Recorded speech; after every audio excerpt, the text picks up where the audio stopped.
A depressão é um diagnóstico psiquiátrico que está na classe dos transtornos de humor. Então, existe uma modificação no seu humor, tá? Vamos diferenciar duas coisas importantes aqui. Existe uma coisa chamada de variação emocional e existe uma coisa chamada de variação de humor. Uhum. A variação emocional, para ser didático para a galera, é como o tempo.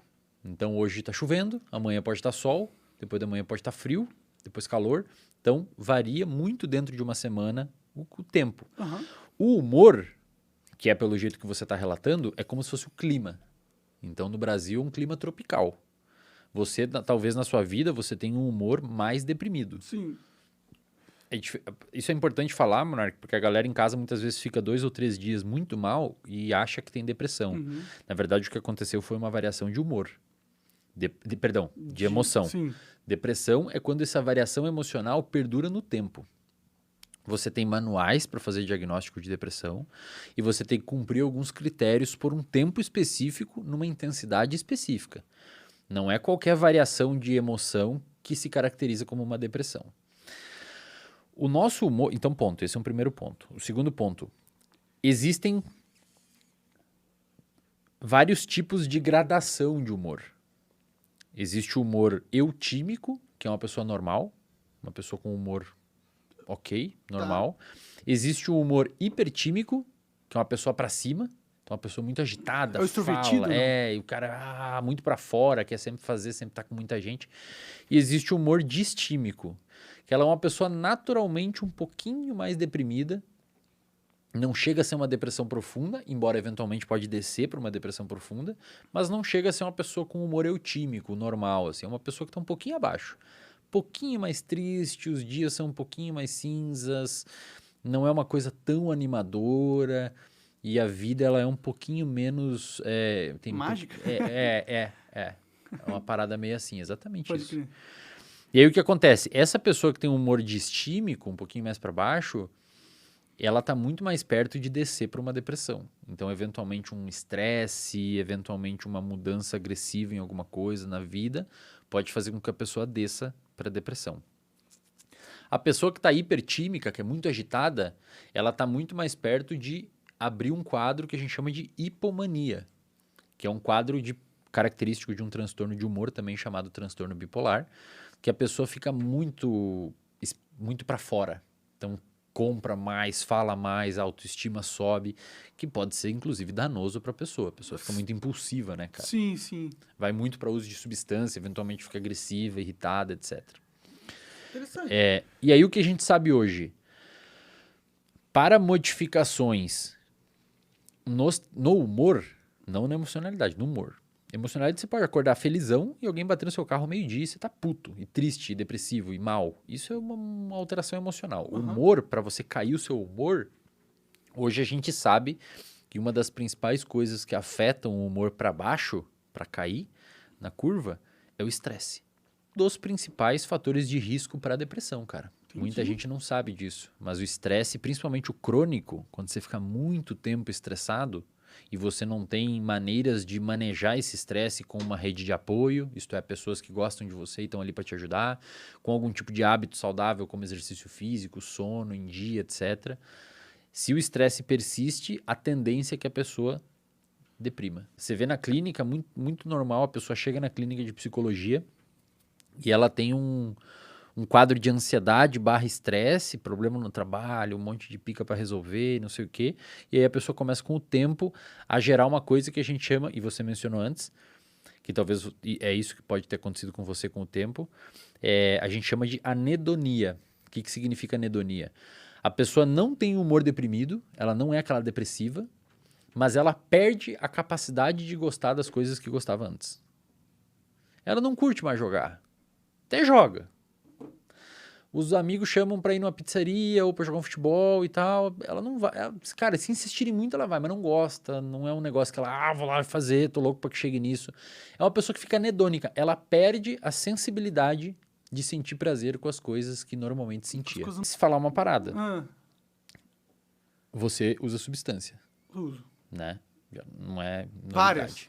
Então, assim, não é novidade, né? Sim. O que acontece? Isso é uma parada importante de mencionar. As substâncias, álcool, nicotina, cannabis e outros tipos de substâncias, elas atuam numa região do cérebro chamada de núcleo accumbente. Região onde tem nela neurônios, que são células do cérebro, que vomitam dela. Esses neurônios saem de uma região chamada de área tegmentar ventral, não precisam saber esses nomes, e vão até esse núcleo accumbens, que fica mais ou menos entre essas duas orelhas, bem no meio do cérebro. Entendi. Bem lá na meiuca. Perto da glândula pineal. Mais ou menos perto, mais ou menos perto. E esses neurônios vomitam lá dopamina, noradrenalina e acetilcolina. São neurotransmissores, são substâncias químicas que o nosso cérebro usa para se comunicar. Isso quando você usa droga, é isso? Normalmente já acontece. Ah, tá, entendi. Quando você usa a droga tem capacidade de aumentar artificialmente esses neurotransmissores. É como se você pegasse um carro e colocasse nitro nele. Já existe gasolina, o carro já anda, mas ali você botou uma coisa artificial, uma coisa de fora. Pode crer. Tá? É importante mencionar pra galera que não é só droga que faz isso. A droga, ela aumenta artificialmente porque você está botando uma coisa exógena, isto é, uma coisa que vem de fora e você bota dentro do seu corpo. Nicotina, maconha, álcool, você está consumindo. Mas esses neurônios, eles conseguem trabalhar de uma forma com muito mais fricção por meio de comportamentos também. Por exemplo, jogos de azar, pornografia, muito dinheiro, são comportamentos que também aumentam a fricção desse sistema, podendo gerar dependência. A galera tem que começar a manjar que você pode criar vícios comportamentais. Por exemplo, quando você está num jogo de azar, ninguém botou substância na sua cabeça, chegou escondido e pingou no seu ouvido. É só a situação mesmo. É só a situação em si.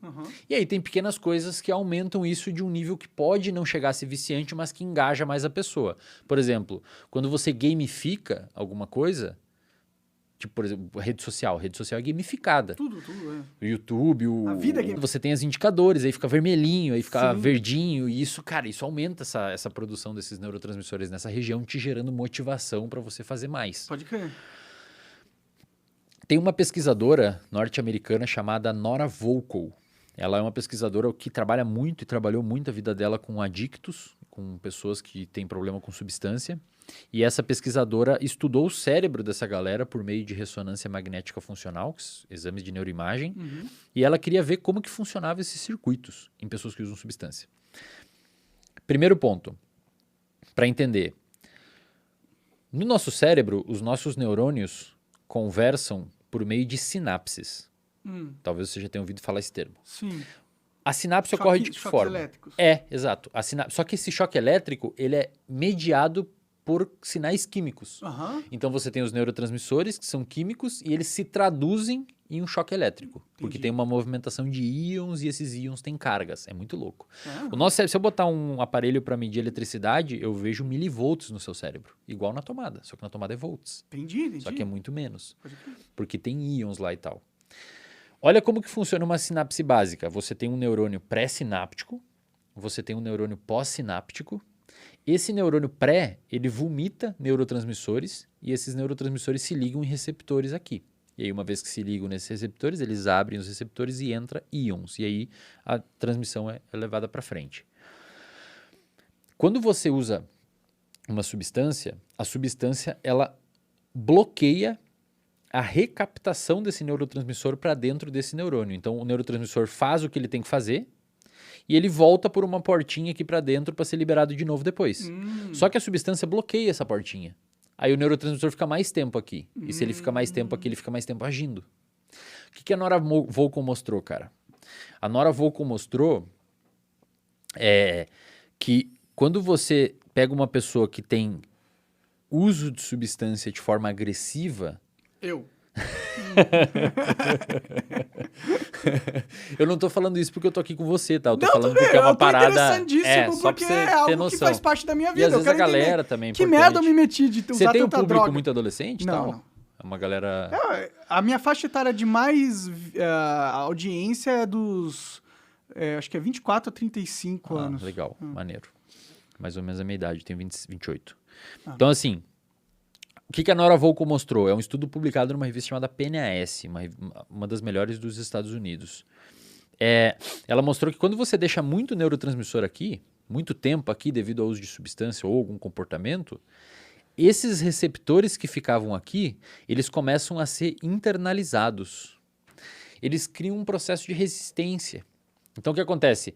Se antes tinha 1, 2, 3, 4 receptores no neurônio pós-sináptico, número arbitrário, né? 4 receptores aqui, 2 entram para dentro, porque você está bombardeando muito ali com substância, que eles... Assim, isso aqui não tá natural. Tá demais, eu vou descer. Senão o cara vai ficar doidão o dia inteiro. E aí o que acontece? Sobram 2. Só que quando sobram 2, para passar essa informação na mesma intensidade, essa informação, eu digo, pode ser o barato, pode ser o hype, pode ser... o sentimento de bem-estar. Ou o sentimento de bem-estar, você vai precisar do quê? De uma dose maior. Uhum. Então o seu cérebro vai falar, cara, manda mais porque tá pouco, porque você tem menos neurotransmissor. Sim. Esse é um dos mecanismos neurobiológicos que explica a tolerância. Faz É por isso que você tem que cada vez mais. E tem um outro ponto, cara. Você me fala aí, meu, eu começo a entrar nesse assunto e eu fico animado aqui, eu não paro de falar. Eu tô gostando pra caralho. A Nora Volkow mostrou que quando esses receptores são internalizados, essa região do cérebro chamada núcleo accumbens, ela reduz a capacidade metabólica de uma região do cérebro chamada de córtex pré-frontal, que fica atrás da sua testa. O que o córtex pré-frontal faz? Ele basicamente controla a sua impulsividade. Então ele olha, ele faz você olhar a substância e fala não vou usar, e volta a fazer as suas coisas. Olha que sacanagem. A droga reduz os receptores, fazendo você querer mais ela e reduz a sua freio e tira o seu freio. Caralho. Então você quer mais e você não consegue parar. Esse é, para quem nunca sabia como que uma tolerância é formada no cérebro, é exatamente assim. Faz sentido. E aí o que acontece, cara? Qual que é o problema, Monark? Olha que louco. Quando você reduz esses receptores, quando eles são internalizados, começa a sobrar menos, na ausência do uso da droga, você tem menos potência de gerar bem-estar. E aí você começa a ficar anedônico. Uhum. Então nada mais te gera prazer a não ser o uso da substância. Caralho, eu sou essa pessoa, mano. Eu sou essa pessoa que eu fudi meu cérebro, velho. Que merda. E não volta nunca, não? Aí que tá. A gente não sabe, mas tem estudos em macacos, primatas não humanos, que o macaco ficou... É da mesma autora, da Nora Volkow. O macaco ficou 276 dias, se eu não me engano, em abstinência, sem uso da substância, e não voltou. Não voltou? Receptores, mas daí era cocaína. Tá. Era coca. E o macaco, se você dá a opção para o macaco se auto-administrar cocaína, ele se auto-administra. Ele gosta? Mas olha que louco. Faz sentido. Se ele for o macaco alfa, ele não se administra tanto. Sério? Porque ele já tem prazer em outras coisas. Ele é o primeiro que come, ele dorme melhor, ele escolhe as fêmeas. Então isso abre um leque para a gente pensar que quando você tem enriquecimentos no ambiente, então você tem uma boa rede de apoio, você tem bons amigos, tem um bom trabalho, você tem, sei lá, velho, você tem coisas que você gosta, você tem parques, você vai à academia, você tem um enriquecimento que a gente chama de ambiental. Tem uma boa vida, né? O ambiente é rico em estímulos, Sim. A tendência é que a droga não seja tão interessante. Pode crer. Os macacos a gente vê isso. O macaco que você pega um macaco num zoológico, ou num ambiente natural, os macacos, os primatas não humanos em geral, formam uma hierarquia muito perfeita. Tem o alfa, tem o 2, tem o 3, tem o 4, tem o 5, cara, até o 30. Vai indo. Sim. E, cara, Não, o 27 manda no 28 e nos outros, mas não no 26. Claro que eles trocam. Às vezes o 27 surra o 16 e vira o 15. E assim vai indo, tá ligado?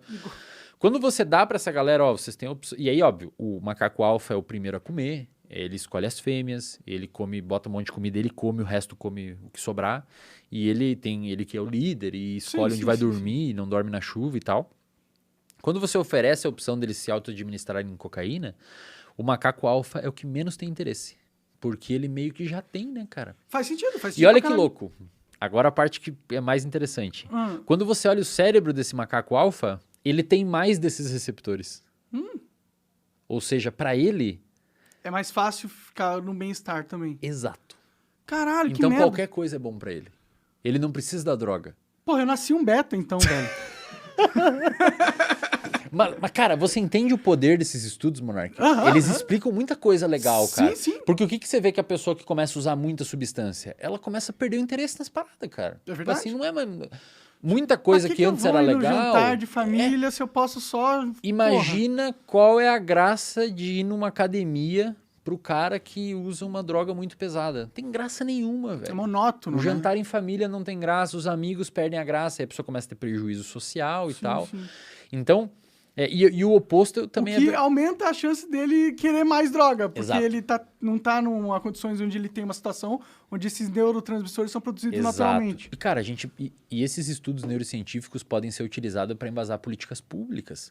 Por exemplo, tem alguns estudos mostrando que quando você consegue colocar academias públicas em bairros de periferia, você tende a ter uma pequena diminuição da... Claro que a gente não pode associar que é causal, mas uma pequena diminuição da violência desse lugar. Não, faz sentido. O cara tá jogando o estresse dele no exercício É um físico. enriquecimento ambiental, cara. Pode crer. Você dá mais opções, saca? Aí vai ter pessoas falando assim, pô, mas como é que tem filhos de rico que usam droga?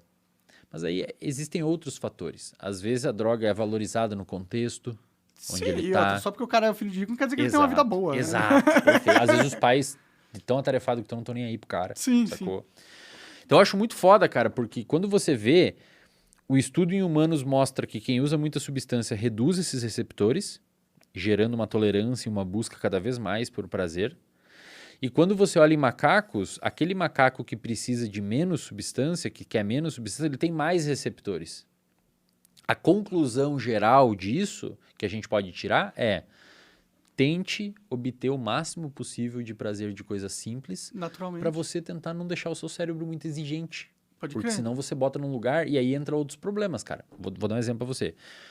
Hoje na clínica, Monark, é uma inundação de problema com pornografia, velho. Faz sentido? Cara, Não, você não tem noção. Mas o que é um problema? Eu já assisti muita pornografia e assisto ainda. Nunca tive senti que eu tenho problema. A pessoa não consegue fazer mais relação com a esposa. Entendi. A pessoa tem que usar assistir no trabalho, no intervalo. É um vício. Caralho, Tem algumas pessoas que até têm lesões penianas por conta de bater punheta pra caralho. Friccionou o negócio. Exato, cara. Vai fazer fogo, o cara faz fogo, tá ligado? Fazendo fogo no lugar errado. Às vezes com a esposa vai lá na... E aí o que acontece? A pessoa começa a ter prejuízo. Uhum. E quando você vai olhar a neurobiologia do cérebro, o que está acontecendo? Ele está jogando tanto estímulo agressivo que aqueles receptores provavelmente estão diminuindo. E agora coisas que antes geravam prazer para ele não geram mais. Não geram mais. O cara olha um pornô, 5, 6 mina. Fazendo maravilhosa, sem pelo nenhum, tudo lisinho. Daí tem os jogos de edição. Uhum. Aí ele olha pro lado, a namoradinha dele no sofá ali, meu. Fala, vou só bater um punheta, foda-se. Mais rápido, mais simples. Então você joga o cérebro para um contexto muito complicado.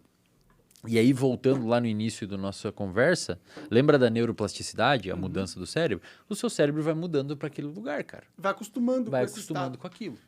Caralho, e olha que louco. Isso é triste, mano. A área, isso é o núcleo accumbente. Então, o seu cérebro, o núcleo accumbente é uma região do estriado do seu cérebro. O estriado é como se fosse, imagina um negócio como se fosse uma meia-lua, assim, ó. Tá lá no meio do seu cérebro. O núcleo accumbente, que é a região que dá prazer, é aqui. No lado dele, que a gente chama de estriado dorsal, o estriado dorsal é a região envolvida com formação de hábitos. Então, conforme você começa a estimular aqui, via neuroplasticidade, esses neurônios aqui, eles começam a dorsalizar para cá e você começa a criar um hábito. Aí você vira que fica viciado nas paradas. E olha que louco, exatamente isso. E olha que louco, na neurociência, Monark, no cérebro, vício é um hábito. É a mesma coisa. Um vício é um hábito. Pode crer. No nosso cérebro é a mesma coisa, não tem diferença. Não tem, faz sentido. Hábito é um comportamento automático que você faz bom e vício é um comportamento automático que você faz ruim. Parada aqui, que normalmente eu sou bastante criticado pelo povo da psicologia. Por quem me acompanha mais, eles já entenderam o que eu quero dizer. Mas tem pessoas... se você pegou esse corte aqui aleatório... Não me cancela, não cancela ele. Assiste tudo antes de concluir aqui alguma coisa. O que é o transtorno de estresse pós-traumático? O transtorno de estresse... Lembra que eu falei que o cérebro é plástico? E que os neurônios, quando eles começam a se comunicar, ou eles enfraquecem a comunicação, ou eles fortalecem a comunicação. Eles podem fortalecer. O transtorno de estresse pós-traumático é um super fortalecimento da situação. É uma hipermemória. Você criou uma super memória de um evento. Aham. E essa memória desse evento foi tão forte que você não esquece e ela começa a infectar as outras memórias. Então você foi assaltado por uma pessoa num beco, depois que você passa em qualquer beco, você começa a ficar assustado. Pode crer. Você teve um acidente de carro, agora você não consegue nem entrar no carro. E aí como é que funciona o tratamento disso? Você basicamente tem que criar uma memória em cima da memória que a pessoa criou. Só que aí tem um processo que a gente chama de recuperação espontânea. Ou seja, aquela memória traumática inicial, ela foi tão forte que se você não ficar tendo o jantar romântico toda vez no beco, uma hora volta. Porque ela foi muito bem armazenada. Entendi. E por que ela foi muito bem armazenada, cara? Porque se você pensar na nossa história evolutiva, quando éramos caçadores-coletores e tal, era importante você lembrar de um leão que estava no bosque que você foi Os buscar perigos lenha. são importantes se lembrar muito mais do que as coisas cara, boas, né? muito. O perigo te mata, né? As coisas boas só vai... O cara que deixar você lembrou feliz. do beco no passado, no bosque, que tinha um leão e não foi mais, sobreviveu. Aham. O cara que os circuitos não armazenaram e foi, morreu e não passou pra frente essa ideia. Foda. Como que você diminui... E o que acontece se tem uma pessoa com pouca produção de ocitocina no cérebro? Que tipo de pessoa ela se torna? Ela é uma pessoa que provavelmente vai ter mais dificuldade de formar vínculo com as pessoas. É um individualista, assim, É, mais... uma pessoa mais solitária. Cara,